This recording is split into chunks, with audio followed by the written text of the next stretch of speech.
ஒரு அரசியல் படுத்தப்பட்ட ஒரு கூட்டத்தை அண்ணன் சீமான் அவர்கள் உருவாக்கியிருக்காங்க. 2009க்கு அப்புறம் இந்த தமிழ்நாட்டு மண்ணில் ஒரு காலத்தில் திராவிடம் தொடங்கும் போது இந்த மாதிரி தான் இருந்தது.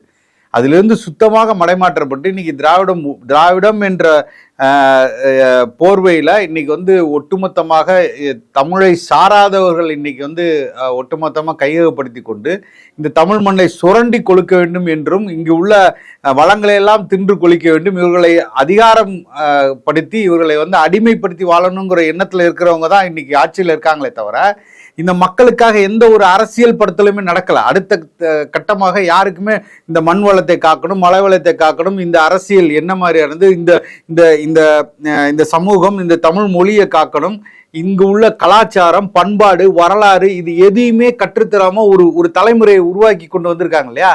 இந்த இடத்துலதான் விஜய் அவர்களும் நிக்கிறாரு.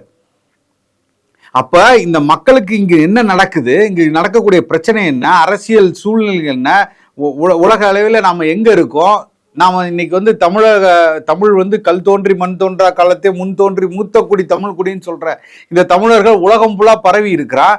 அவனுக்கான ஒரு நாடு இல்லாம இருக்கு. அவனுக்கான கிடைத்த ஒரு சிறிய நிலமாக இந்த தமிழ்நாட்டிலையும் தமிழை சாராதவர்கள் ஆட்சி செய்து இந்த மண்ணை வளங்களை எல்லாம் சுரண்டி கொளுத்து நிற்கிறான், ஊழல்ல பெருத்து நிற்கிறான்.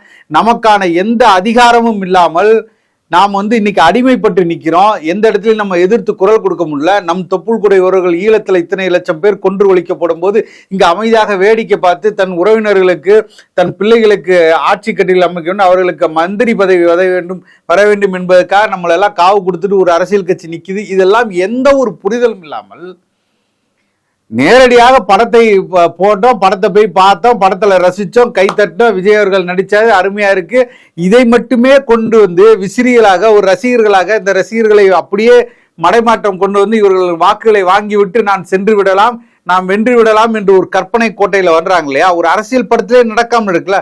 இதை எதிர்த்து பேச வேண்டிய இடத்துல நாம் தமிழர் கட்சி அண்ணன் சீமான் அவர்கள் இருக்கா